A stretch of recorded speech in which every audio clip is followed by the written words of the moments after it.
So I'm Kendrick Marshall, HBCU Sports senior editor. I'm here with Michael Sauls, Virginia-Pilot sports writer. He covers Norfolk State and Hampton University for the Pilot. He and David Teal, they both reported on Tuesday that Michael Vick is the next football coach at Norfolk State. So Michael, from your knowledge and as much as you can recount, like how did all this transpire within the last week or so leading up to this? Well, I'll tell you what, I mean, coming into the weekend, I, honest to God, had no idea who the next head coach was going to be. I had heard rumors since the day that NSU decided to fire Dawson Odoms that Vic was a candidate, but I honestly dismissed them as rumors. I'd heard it from multiple different sources, kind of secondhand and third-hand stuff, and I was like, there's no way this happens. If it does happen, it would have already happened. Like we're almost a month out. Feel like it would have already happened. I kind of thought that maybe, Alvin Parker or Henry Frazier would be the top candidates coming into this week. Clearly I was wrong. I think on Friday night, David Teal, who I broke the story with, who is an absolute legend in the sports journalism industry, texted me and my boss and was like, hey, I've heard from a couple people that it's actually Vic and this thing is rolling. And then Monday we broke the news that Vic had been in talks, and not only, this wasn't like one of those reports where we were citing sources. I mean, Vic told David Teal on the record that he had, talked with NSU and that NSU had reached out with him. And then Tuesday, I think it was Tuesday morning is what we reported in our story. By Tuesday morning, the contract had been signed. And then, of course, last night, after we broke the news, after we heard it from another couple people and got confirmation, Vic put on his Facebook that he'd be the next head coach. So now I guess really the only thing we're missing is Norfolk State acknowledging it at all in any official capacity, because they have yet to do that. So yeah, it's been really a crazy last 48 hours. I couldn't imagine. Breaking news like that is a whirlwind for sure. Yeah. Yeah. From you guys' knowledge, why was Michael Vick the candidate that Norfolk State wanted? Well, and this is purely speculation. I can't necessarily speak for Norfolk State and the people involved in the search, simply because they've been so locked down on their thoughts on this search. I know we submitted questions to the athletic director, Melody Webb, I think on December 2nd via the sports information department, and we never got answers to those questions. We did get a statement that we published that basically was like, hey, we're going to take our time on this search. But Norfolk State has been locked down. Like, that was a question I asked. I was like, hey, who is a potential candidate? What makes, what traits do potential candidates have? Like, what are you looking for in your next search? But I think, just purely from an observational standpoint, I mean, Mike Vick is from the area. He clearly was a good football player. So I think Norfolk State needs some kind of jump start in its football program. I mean, it sounds kind of rude. I mean, they've been struggling with mediocrity for the last 20 years outside of, I think, 2 winning seasons. So I think it's a gamble. But I think if you're gonna make a hire that's a splash, why not go with a guy who was an NFL guy who's from the area and will bring a whole lot of eyes to your program? Yeah, you had mentioned earlier some names you thought were going to be candidates for the job. Why did you think those names, and why did you think they ultimately did not go with a candidate like of that nature?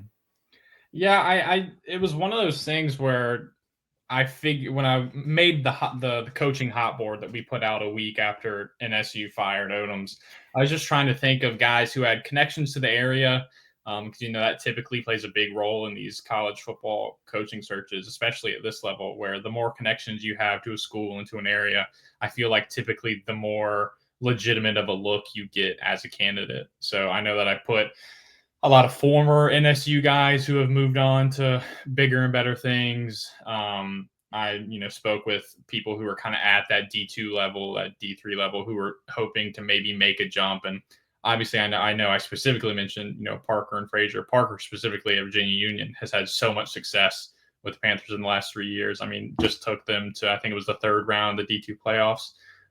So I figured if the common sense, like, hey, let's take a chance on the D2 guy, where we've seen that worked with at SC State with Chennis Berry, obviously. I was kind of thinking that piece of logic would be to, go for somebody like Alvin Parker. But really, I mean, I guess it just came down to whoever they liked the most, and that ended up being Mike Vick. So if you're Mike Vick, what's kind of like the pros and cons of taking this particular job, just based on where Norfolk State is and based on where he is in his life and career? Well, I think it's a tough job for anybody. Obviously, I think that is. I wouldn't say that's a con, but I think it's definitely I guess the term is a beige flag, not necessarily a red flag or a green flag, but a beige flag. I mean, not a lot of people have had success at Norfolk State. I mean, Dawson Odoms was winning at Southern. Like he wasn't just, okay at Southern. He was winning at Southern, and NSU lured him away from a winning situation. He got here, one winning season, and that's it. So I think it's a tough job to win at. I do think from a conference standpoint, being that there are only, 6 teams in the MEAC, I feel like your odds of winning a conference title and getting to the Celebration Bowl are a little bit easier because of just purely the lack of teams in the MEAC. And I feel like the MEAC has gotten a little bit stronger in these past couple of years. Obviously, South Carolina State is becoming like a third head and three-headed monster of Central Howard, and Morgan has a lot of potential. But I think a pro is you can come in and bring some fresh juice to the program. I mean, he is from the area. I would imagine his name is worth its weight in salt around here from a recruiting standpoint, not even from a transfer portal, but Michael Vick walks into a high school in the 757, everybody knows who he is. So I think the list of pros and cons, we don't have no time to get into all of them. But I think I need to stress, I mean, I don't think it's going to be something that happens overnight. I don't think he's going to come in and have success overnight. And that's not a knock at him or any potential staff he builds or whatever. I just think it's a hard place to win based purely off of you're looking at win-loss record for the past 20 years. That's not to say you can't do it, but I think it's something where people are going to need to have a little bit of patience in this football thing. Everybody is instantly wanting results. But I think it'll be an interesting ride for sure to follow along. Yeah, you mentioned his ties to the 757 area and all that, and kind of like how his name carries a lot of weight. How much of an advantage would that be for him recruiting players and be able to rebuild that program rather quickly? I have to imagine to be a big advantage. I know Marty O'Brien and Larry Rubama, our high school reporters here, are already actively working on writing that story right now, getting reactions from local players and coaches. So keep your eyes on the Virginia-Pilot website and the rest of the afternoon, and we'll have a story on that exact subject.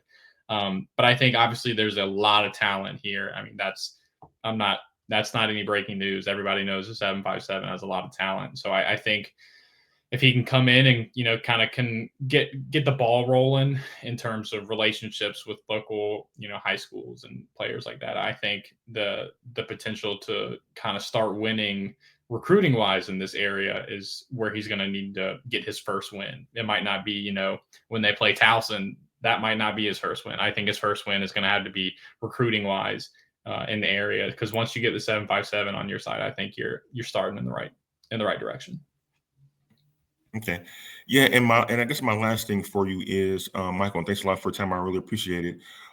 It's just like what benefit Norfolk State is going to get from this partnership with Michael Vick. Now, we saw what happened with Jackson State when they got Deion Sanders. We've seen what happened with Tennessee State when they got Eddie George. So how would a Michael Vick partnership translate into success or new avenues for Norfolk State? Well, I think you're kind of already seeing it in terms of, I mean, there are more people talking about Norfolk State football in the last 48 hours than they have in arguably at least the last year. I don't know how far you want to stretch that back, but more people paying attention to Norfolk State, and that's really as a result of hiring Michael Vick. I think I would imagine season tickets, when those go on sale, are going to sell out pretty fast. It's funny, Norfolk State has really been a men's and women's basketball school in the past, 5-10 years, however long you want to stretch that date back. But I think it has the potential to bring, business and attention. And I mean, there's a whole lot of potential. I mean, it's one of those things where obviously Jackson State just reaped benefit after benefit after benefit of when Dion was there, and has continued to, reap benefit after benefit after benefit, even since he's left. So I think it'll be a similar effect. I'm interested to see if it's one of those that I don't expect it to be the exact same. And I don't think people should, maybe make that comparison. I feel like it's an entirely different thing in its own right. I mean, obviously Dion came in as a Hall of Famer, had a little bit of coaching experience under his belt, and it helped that he brought the #1 recruit plus his son, who is probably a first-round NFL draft pick, to Jackson State. Whereas, Michael Vick doesn't necessarily have that, or we don't know if we'll have that. But yeah, in terms of benefits and everything, I think even if they don't even have a winning season in their first year, you can probably chalk it up as a win for the Norfolk State athletic department and the university as a whole going forward.